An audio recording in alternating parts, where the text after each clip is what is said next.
Hey, what's going on, guys? This is Mike, and this video is a tutorial for first-time homebuyers that are eligible for the VA loan. So while this video is geared towards active duty military and those who have previously served, veterans and people who got out after their contract was over with an honorable discharge, this video is going to outline the basics for anybody who wants to get started investing in real estate. Most of the process after qualifying is the same for everybody. Step 1. The first step is to build your credit. If you don't have a credit card, there's a link in the description. It'll show you the best credit cards to get if you're in the military.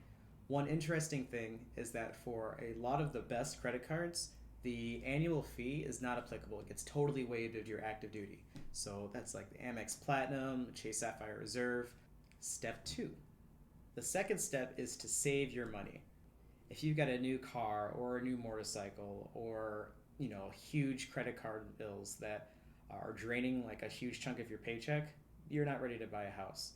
You need to sell the car, sell the bike, or at least get your payments down where they're minimal to where they're not a huge portion of your income, because what the lender is going to look at, that's the next step. What the lender is going to look at is your debt to income ratio.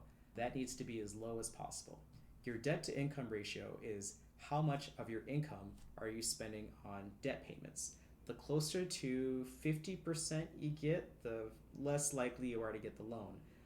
And your terms might be a little bit less favorable if you're at a higher rate. And that's really to protect you. You don't want to end up in a spot where you can't afford your mortgage payment. That will decimate your credit history. The more people like us veterans that watch this video, the more people like us veterans that we'll have to talk to. We can bounce more ideas off of each other. We can partner on investments. But a lot of people, especially veterans, don't really like investing because they don't understand it. So please like, subscribe, and share this video so that we can get the word out to everybody about this. So back to saving money. There isn't really a way to buy real estate with no money down. That just doesn't happen. Unless you're a veteran. If you're a veteran, you can buy a home with no money down because of the VA. Oh man. If you join the military and you've served as little as 3 months in the military, you are eligible for the VA loan. The VA will guarantee a certain amount of money will be paid back by you, the veteran. That's telling the bank that, hey, if this guy or girl defaults on this loan, doesn't pay his loan, we'll pay the rest of it. What this does for the banks is it tells the banks, hey, if this veteran doesn't pay his stuff, for example, like he dies in combat, we've got you. We're going to pay this off. That's a super secure way for the lender. That's a super secure way for the lender to say, okay, we'll lend to this guy. Even if his credit isn't that good, even if her income is, just okay, we know that it's steady because it's military. It's almost impossible to get fired. And the U.S. government is saying they're going to pay it back. There's a link in the description below on the website. There's a link in the description below for the website that tells you how much money the VA will guarantee you for, depending on which state you're stationed in. As of January 1st, 2020, that is unlimited, so that really only applies for the rest of 2019. When I say unlimited, I mean the bank. When I say unlimited, what I really mean is that the VA will guarantee up to an unlimited amount of money. However, it's up to the bank to be the adult and see, well, can this person really afford what they're asking for? What used to happen, and what's happening now for the rest of 2019, is that a veteran will buy a home. Let's say it's $500,000. Great. The maximum loan limit in any state, for example, in Hawaii, the maximum loan limit is $725,000. That's because things are expensive. Because this home, in Georgia, things are way less expensive. I think the maximum loan limit, no matter how many homes you have, is well under $500,000. So, if you decide to buy a home, you get stationed in Hawaii, you buy a home in Hawaii, and then you move to Georgia, you get stationed in Georgia, and you want to buy a home, you can't, because the VA is only letting you have this much money. But you have the income, you have the credit, you're still a veteran, why aren't you able to use it? And so the Veterans Association got wise to that, and they go, you know what, we actually do make a little bit of money for the VA processing fee. If a veteran does want to buy another home, they should be able to do that. So as of January 1st, 2020, you can do that. That being said, the loan requires no down payment. You still have closing costs for the title company. You might have inspection fees depending on which realtor you go to.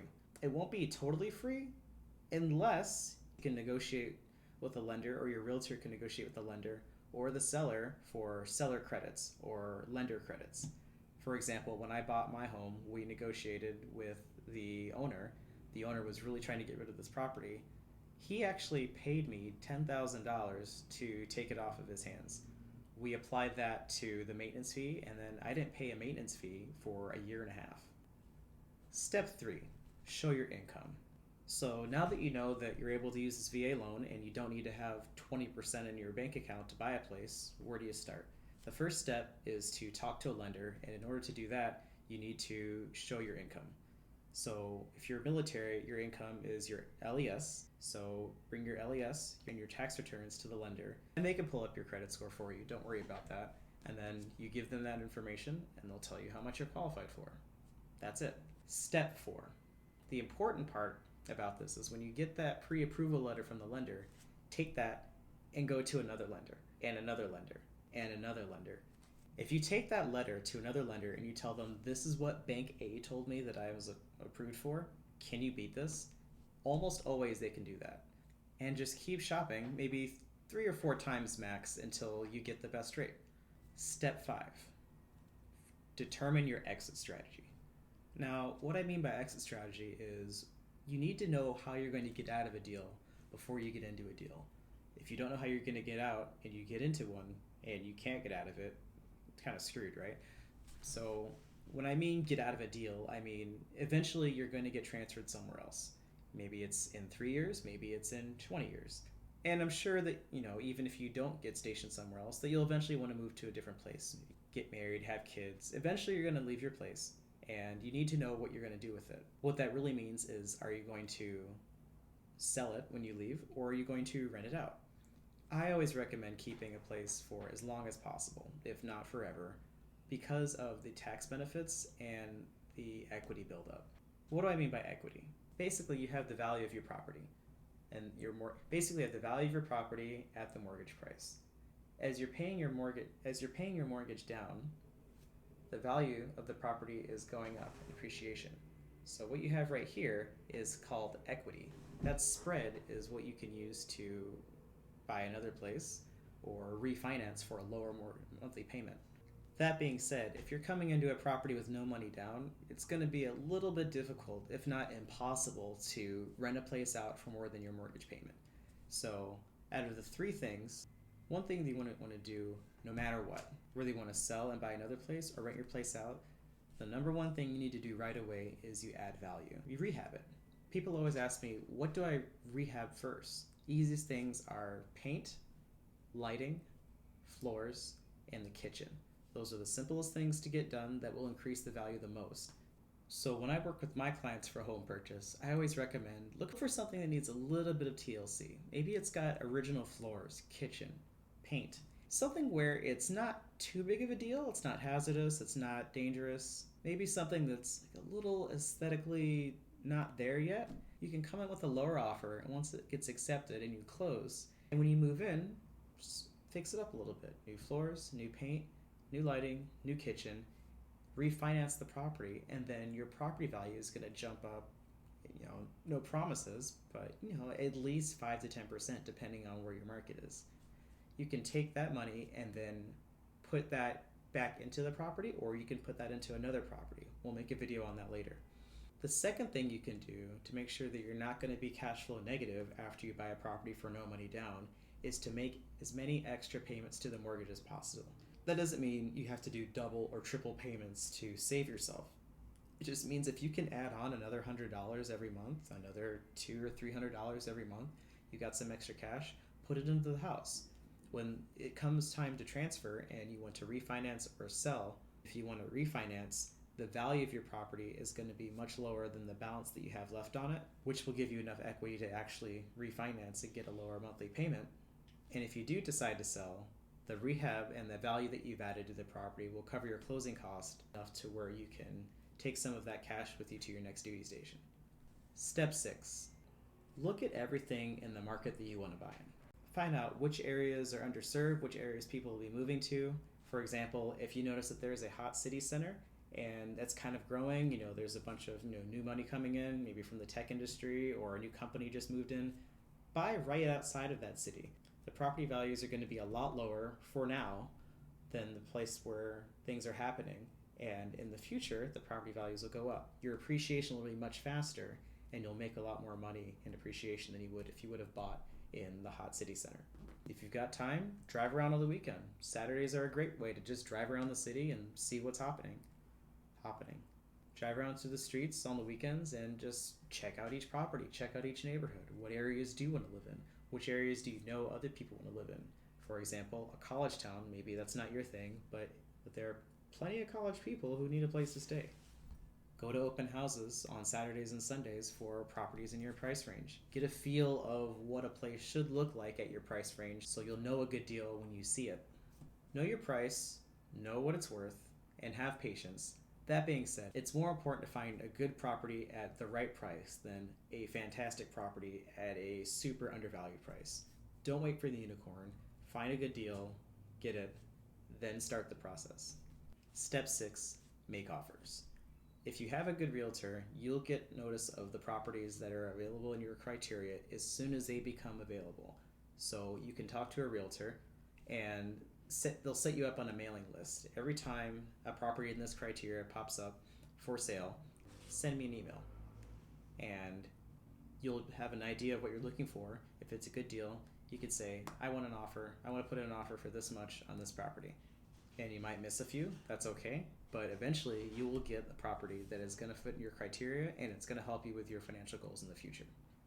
Step 7, inspections. Once your offer gets accepted, that offer is always contingent. It should always be contingent on the inspection. So you still have an out no matter what. When I have a client who's just not interested in a property, all we have to say is, we didn't like the inspection. You don't have to give a reason. You don't have to give proof. You can say, I didn't like the inspection. And you're done. There's no commitment. That's severed off, and then you can go find a property that you're actually interested in. So when you put in an offer, that's not a done deal. Oh no, here it is. I'm jumping into a house. I don't know what I'm getting into. Nope. That's just, I am agreeing to see this through, and if it's something that I'm interested in, then I will complete the deal. When you submit an offer on a contract where the contingency is contingent on inspection approval, that is your out for whatever reason. I'm a realtor, and personally, I pay for the inspections for my clients. So because the seller actually pays for the realtor fees on the buyer and seller side, the owner doesn't pay for anything. When I offer a seller credit to my clients, they're actually making money instantly.